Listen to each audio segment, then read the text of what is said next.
పశ్చిమ గోదావరి జిల్లా నరసాపురం పార్లమెంటు పరిధికి సంబంధించి నరసాపురం, పాలకొల్లు, ఆచంట నియోజకవర్గాలలో ఏ పార్టీ గెలుపు కైవసం చేసుకుంటుందో తెలుసుకుందాం.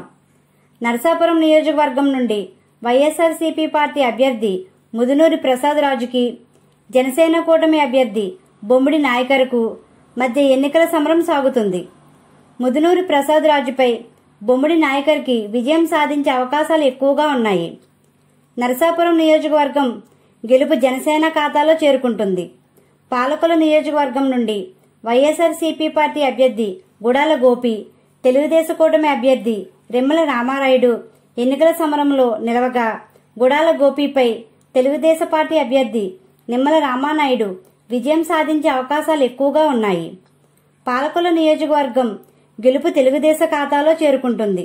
ఆచంట నియోజకవర్గం నుండి వైఎస్ఆర్సీపీ పార్టీ అభ్యర్థి చెరుకువాడ శ్రీ రంగనాథరాజు, తెలుగుదేశం కూటమి అభ్యర్థి పీతాని సత్యనారాయణ ఎన్నికల సమరంలో ఉన్నారు. ఆచంట నియోజకవర్గంలో ఇరు పార్టీలు కీలకంగా ఉన్నాయి. పశ్చిమ గోదావరి జిల్లాలో ఆచంట నియోజకవర్గం ఉత్కంఠభరితంగా చోటు చేసుకుంటుంది. ఈ నియోజకవర్గం కీ రోల్గా మారుతుంది.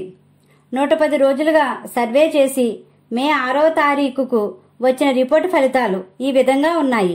మరికొన్ని రోజుల్లో పూర్తి అప్డేట్తో మళ్ళా కలుసుకుందాం. మా వీడియో కానీ మీకు నచ్చినట్లయితే లైక్ చేయండి, షేర్ చేయండి, కామెంట్ చేయండి. ఇలాంటి మరెన్నో వీడియోస్ కోసం మా ఛానల్ ఇప్పుడే సబ్స్క్రైబ్ చేయండి.